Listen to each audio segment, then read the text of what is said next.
개혁하는 교회막. 오늘은 종교개혁 주일입니다. 개혁교회는 언제나 개혁하는 교회를 말합니다.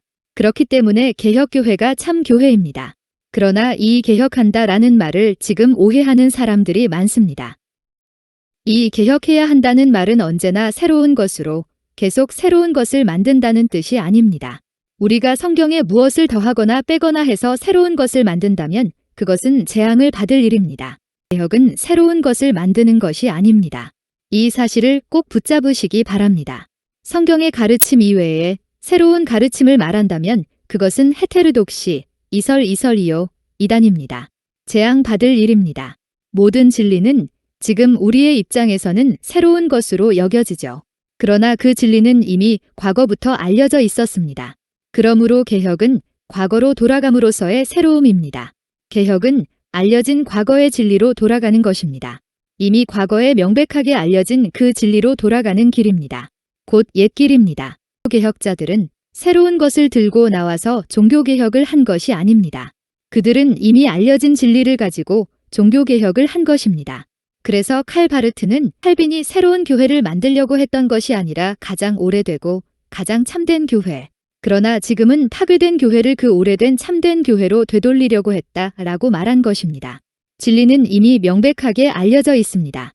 신명기 30, 11에서 14. 내가 오늘 내게 명령한 이 명령은 내게 어려운 것도 아니요 먼 것도 아니라 하늘에 있는 것이 아니니 내가 이르기를 누가 우리를 위하여 하늘에 올라가 그의 명령을 우리에게로 가지고 와서 우리에게 들려 행하게 하려 할 것이 아니요 이것이 바다 밖에 있는 것이 아니니 내가 이르기를 누가 우리를 위하여 바다를 건너가서 그의 명령을 우리에게로 가지고 와서 우리에게 들려 행하게 하려 할 것도 아니라 오직 그 말씀이 내게 매우 가까워서 내 입에 있으며 내 마음에 있은즉 내가 이를 행할 수 있느니라. 다 알려진 말씀이고 쉬운 말씀이고 알 수 있고 행할 수 있는 말씀입니다. 진리는 이미 과거부터 알려져서 우리의 입에 있었습니다. 그러나 인간은 과거에 명백히 알려진 그 진리를 지키지 않습니다. 실천하지 않습니다. 그리고 자신의 이익과 편의를 위해서 진리에 보태서 새로운 해석이나 가르침을 만들어냅니다. 예수님 당시에 유대교 지도자들이 그랬습니다. 그들은 자신의 의도를 정당화하기 위해서, 그들의 욕구를 정당화하기 위해서 고르반지라는 새로운 교훈을 만들었습니다. 부모님을 섬겨야 되는데 부모님을 섬기면 물질적 손해를 보니까 이거 하나님 앞에 드린 거다 하면서 부모님을 섬기지 않았어요. 이렇게 자기 자신의 이익과 편의를 위해서 새로운 제도를 만들었다는 것입니다.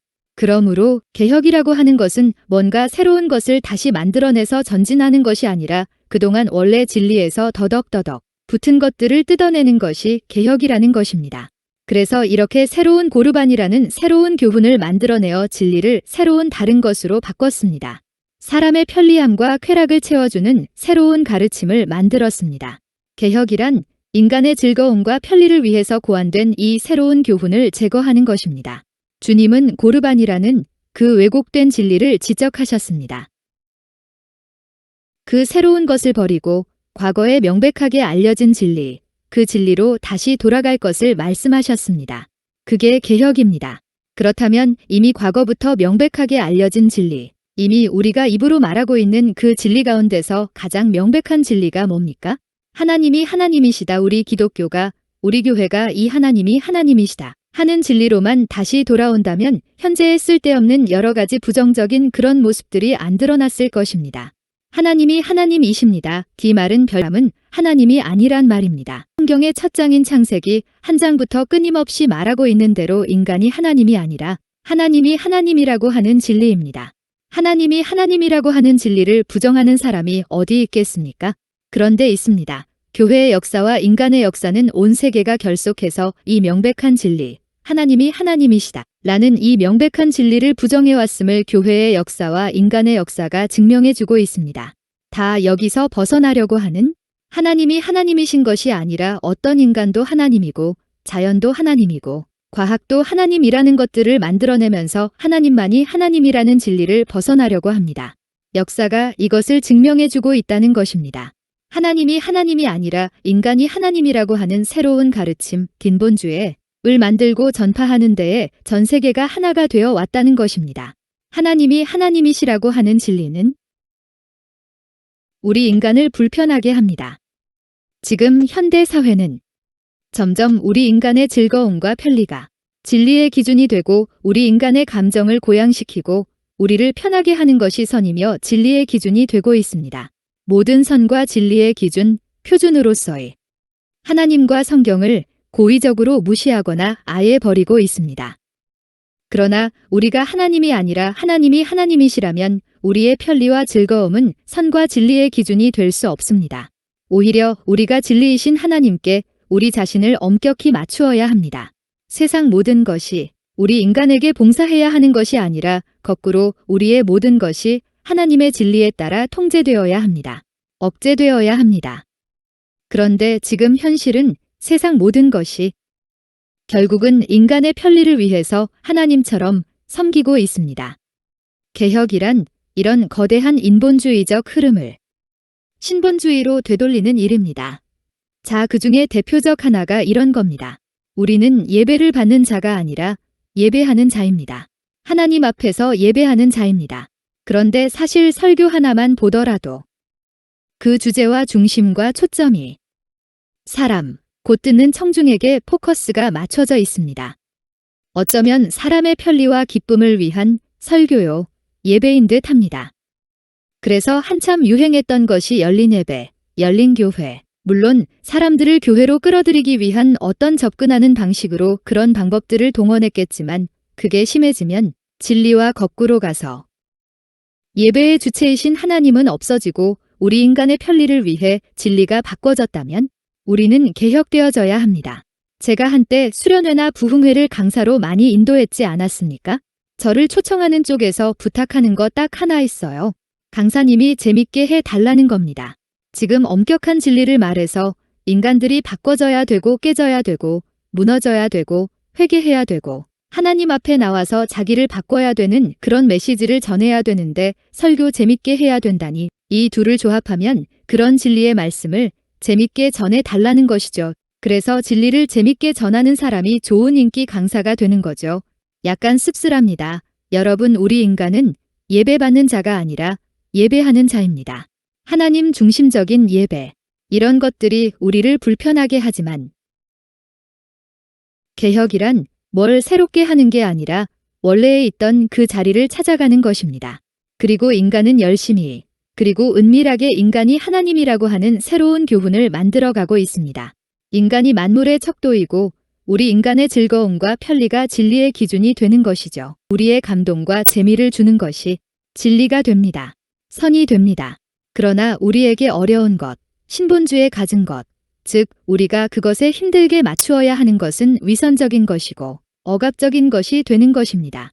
그래서 모든 것은 쉽고 재미있어야 되는 겁니다. 우리를 어렵게 하고 우리 자신을 억제하고 만드는 것은 그게 성경이든 하나님이든 진리가 아닌 것입니다. 인간이 만물의 척도라는 이 이념은 우리를 하나님의 자리에 올려줍니다. 우리가 하나님이 되는 겁니다. 이렇게 모든 것이 우리에게 맞춰져야 됩니다. 우리가 바로 하나님이니깐요. 그래서 죄를 지어도 이건 죄가 아니에요. 무슨 장애지요? 뭐 이런 식이에요? 우리가 자신을 억제해서 오히려 우리 자신을 그것 하나님 때 맞추어야 할 것은 더 이상 이 세상에 존재하지 않습니다. 이 새로운 가르침은 우리가 피조물이 아니라 우리가 하나님이라고 가르치고 있습니다. 창세기 3장에서 아담에게 뱀이 내가 하나님이 될 거다 그랬을 때 그게 얼마나 달콤한 제안입니까? 여태까지는 하나님이 계시고 나는 그 하나님에게 맞춰야 되었는데 내가 하나님이니까 이제 내 맘대로 하고 다른 게 내게 맞춰줘야 돼 라고 하는 이런 제안. 얼마나 매력적이었겠나요? 우리는 이 새로운 가르침에 저항할 수 없습니다. 왜냐하면 이 새로운 가르침이 별표 인본주의, 실존주의, 현세주의, 포스트 모더니즘 우리에게 가장 편안하고 가장 감미로운 가르침이기 때문입니다.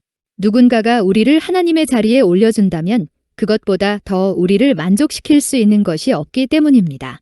자, 시대가 점점 악해진다는 것은 악이 점점 더 험악해진다. 험악한 겉모습을 갖는다. 라는 말이 아니라 오히려 악이 더 영악해지고 영리해질 것이라고 하는 말입니다. 악은 우리를 더욱 만족시켜주는 겉모습을 가지게 될 것이라는 말입니다. 사탄이 광명한 천사로 자기를 가장하고 어둠의 일꾼이 의의 일꾼으로 가장하는 그 일이 점점 우리를 매혹하는 겉모습을 가져서 우리가 거부하기 힘들 정도의 강한 힘을 가지게 될 것입니다.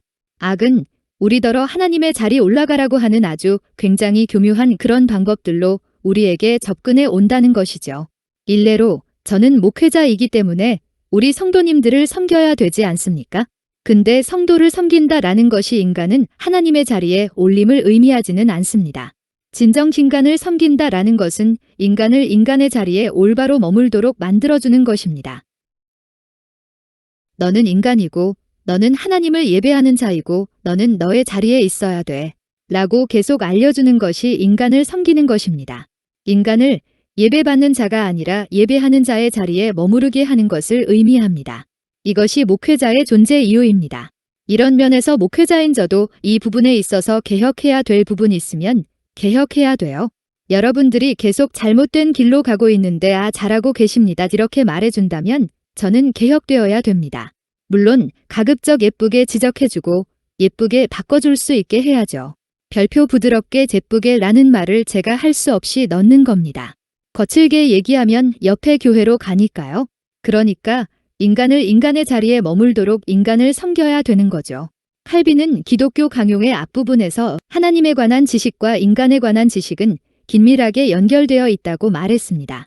그러나 이 말이 하나님과 인간의 동등성을 결코 암시하지 않습니다. 오히려 거꾸로 하나님의 높으심에 관한 지식은 필연적으로 그 안에 인간의 낮음에 관한 지식을 포함한다는 것을 의미합니다. 그러니까 하나님의 높으심에 관한 지식을 알 때만 얼마나 우리 인간이 낮은 존재인가를 깨닫게 되는 것이죠. 하나님이 하나님됨을 알면 알수록 우리 인간의 죄인됨을 더 극명하게 알 수 있게 되는 것입니다. 그러므로 교만한 사람은 자신이 하나님을 잘 모르고 있다는 것을 온 세상에 드러내고 있는 것과 같습니다.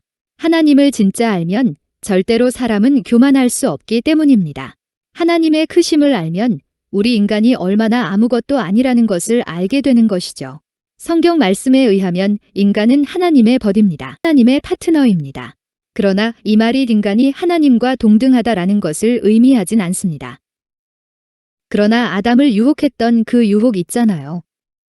내가 하나님이 되라 라는 이 유혹은 우리가 저항할 수 없는 가장 강력한 유혹입니다.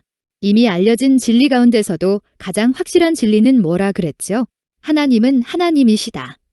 이게 사실은 종교개혁의 전체 주제를 한마디로 뽑으라고 하면 바로 이 문장입니다. 하나님이 하나님이시다라는 것만 우리가 매일 숙지하고 그렇게 확인하고 출발한다면 우리는 결코 교만할 수도 없고 우리 맘대로 뭔가 하려고 하지 않고 내가 하나님의 자리에 올라서려고 하지 않겠죠. 하나님이 하나님이시다라고 하는 그 가장 확실한 진리, 이미 알려진 진리 가운데 가장 확실한 이 진리를 부정하게 할 만큼 창세기 3장에서의 이 사탄의 유혹은 아주 가장 새롭고 강한 가르침입니다. 오늘날에도 여전히 역사하는 아주 강력한 유혹입니다. 오늘날 우리도 아담과 똑같이 내가 하나님이 되라. 너 맘대로 해라. 너 맘대로 할 수 있어. 라는 자리로 초청받고 있는 것입니다. 이건 아주 새롭고 강한 유혹입니다. 사보나롤라. 이 사람을 우리는 최초의 프로테스탄트의 순교자라고 합니다. 1452년에서 1498년 동안 소보나롤라는 르네상스를 거부했습니다. 시대의 흐름을 역행했던 시대착오적인 사람입니다. 그는 메디치 패밀리가 주도하는 플로렌스의 르네상스는 결국 인간의 향락과 그 갈망과 편리를 진리의 기준으로 삼는 가르침일 뿐임 알고 있었습니다. 너를 하나님의 자리에 올리라고 하는 역사임을 알았던 것입니다. 그래서 그는 그 시대의 정신에 역행하는 시대착오적인 삶을 살았습니다. 그리고 순교했습니다. 인간을 하나님의 자리에 올리라는 이 가르침은 매 시대마다 교회 안에 들어와 있습니다. 이제 교회 안에 들어와서 우리가 포괄적으로 자유주의지라고 부르는 하나의 거대한 전통을 만들었습니다. 그리고 개혁교회는 시대에 따라 다양한 모습을 가지는 이 새로운 가르침에 저항해 왔습니다. 거기에 저항할 의무를 스스로에게 부과하여 왔습니다. 자, 그런 새로운 가르침이 우리 교회 안에 들어왔고 개혁교회는 이 가르침에 대해서 저항할 것을 지금 스스로에게 부과하고 있는 것입니다. 하나님이 하나님이 아니라 인간이 하나님이라고 하는 이 가르침은 하나의 중심을 가진 많은 동심원들처럼 질적인 면에서 그리고 양적인 면에서 다양하게 전개되고 있습니다. 무시무시하게 전개되고 있습니다. 이성주의적인 자유주의뿐만 아니라 인간의 감정의 고향을 진리의 기준으로 삼는 감정주의적 자유주의도 있습니다. 말씀을 떠나서 따로 하는 거하고 말씀대로 사는 것 같은데 아주 열정적으로 자기 감정을 고양시키는데 그렇게 흥분하는 것들. 자, 우리 주님께서 베드로를 책망하신 바로 그 일. 하나님의 일과 사람의 일을 구별하지 않는 것을 오히려 장려하는 형태로 나타나기도 합니다. 보수주의는 당연히 하나님의 진리와 하나님의 의의 보수입니다. 그러나 보수주의를 하나님의 진리의 보수 대신에 인간의 정욕의 보수주의로 그 의미를 바꾼다면 그것은 하나님의 진리에 그 자리에 인간을 올리는 또 하나의 자유주의입니다. 인간은 하나님 앞에서 말하는 자가 아니라 듣는 자입니다. 놓치지 마십시오, 여러분. 예배를 드리는 자이지 받는 자가 아닙니다. 말하는 자가 아니라 듣는 자입니다.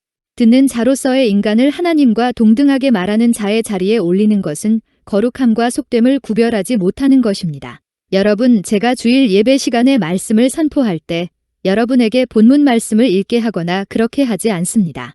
어떤 교회는 사람을 많이 참여시켜서 다 활발하게 하는 것이 좋다고 합니다. 물론 그런 좋은 점도 있을 것입니다. 그러나 원래는 그런 게 아니라니까요. 예배는 하나님 앞에 예배 드리는 거고 하나님은 말씀하시고 우리는 듣는 것입니다. 이것은 분명하게 주리는 하나님 앞에서 듣는 자라고 하는 것입니다. 같이 말하는 자가 아닙니다. 그거는 이따가 우리가 식사하면서 교제하면서 그때는 서로 나눠도 돼요. 그러나 하나님 앞에 예배할 때 우리는 예배자입니다. 우리는 다시 개혁의 자리로 돌아와야 됩니다. 자, 그래서 우리가 듣는 자로서의 인간을 하나님과 동등하게 말하는 자의 자리에 올리는 것은 거룩함과 속됨을 구별하지 못하는 것입니다.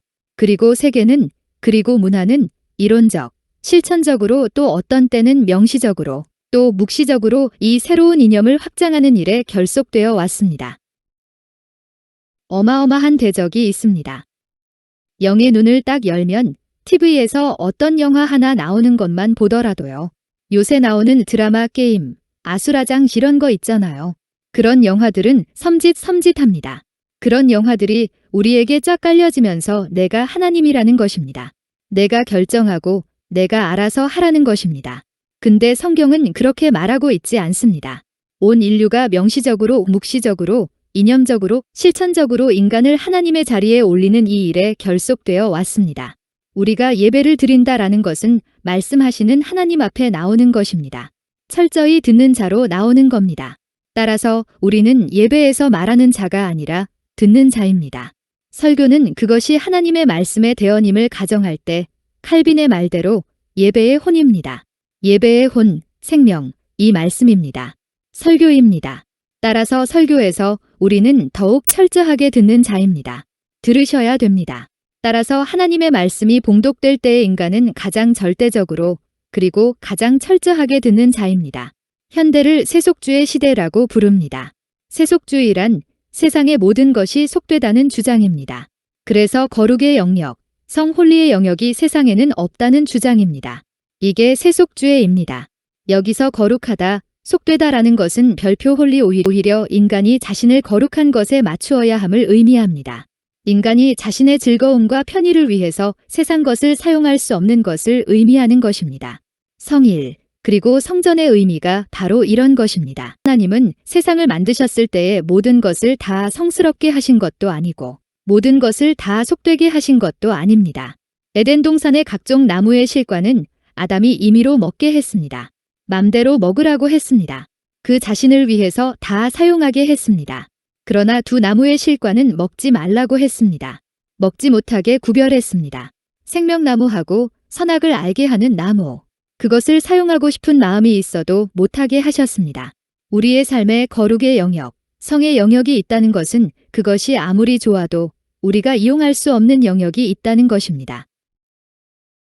선악과처럼 손대서는 안 되는 영역이 있다는 것입니다. 생명을 복제한다든지 이런 거는 하나님의 영역인데 그거는 우리가 손대서는 안 된다는 거죠. 그런 영역을 둠으로써 인간은 자신이 세계의 주가 아니라 피조물이라는 사실을 고백하는 겁니다. 그런 우리는 선악과를 보면서 하나님은 하나님이시고 나는 사람이군 라는 것을 정확하게 확인하는 겁니다. 그러나 세속주의는 현대사회가 세속주의인데요. 세속주의는 세계의 모든 것이 인간의 의도대로 다 이용할 수 있다고 가르치는 거죠. 그렇게 함으로써 인간이 스스로를 세계의 주로 얻으라고 주장하는 것이죠. 창세기 3장에서 인간이 임의로 사용할 수 없는 것을 사용하게 하고 그렇게 하면 하나님처럼 된다는 가르침과 똑같이 오늘날의 세속주의는 인간이 모든 것을 자기 의도대로 사용할 수 있다고 가르침으로써 다시 말해 모든 것이 속되다고 가르침으로써 즉 이 세상에 거룩의 영역은 없다고 가르침으로써 인간이 바로 하나님임을 가르치는 것입니다. 일례로 하나님께서 여자, 남자 이렇게 성별을 구분했지만 사람들은 그것을 인정하지 않으려 합니다. 세상에 거룩한 영역이란 없다고 합니다. 인간이 하나님이라는 거죠. 에스겔은 성전을 갈망했으며 성의를 갈망했습니다. 성전이라고 불리는 명목상 성전이 아니라 거룩하게 구별된 참된 성전을 갈망했습니다. 성일이라고 불리는 명목상의 날이 아니라 인간의 즐거움과 편리를 위해 살지 않는 참된 성의를 갈망했습니다. 모든 날이 속된 날들 중에 구별된 성의를 가진 백성이 하나님의 백성이기 때문입니다. 모든 속된 성전 중에 거룩한 성전을 가진 백성이 진정 하나님의 백성이기 때문입니다. 그러나 에스겔은 제사장들이 오히려 거룩하고 속됨을 분변치 않으며 사람으로 그것을 분별하게 가르치지 않고 있음을 탄식했습니다. 안타깝지요. 그 제사장들은 내 율법을 범하였으며 나의 성물을 더럽혔으며 거룩함과 속된 것을 구별하지 아니하였으며 부정함과 정한 것을 사람이 구별하게 하지 아니하였으며 그의 눈을 가려 나의 안식일을 보지 아니하였으므로 내가 그들 가운데에서 더럽힘을 받았느니라. 사람으로 하여금 성일과 성전을 가지게 함으로써 그들로 하나님의 백성이 되도록 가르쳐야 될 제사장들이 오히려 앞장서서 거룩한 영역이 존재하지 않는다고 가르치고 있는 그 현실을 탄식하고 있습니다.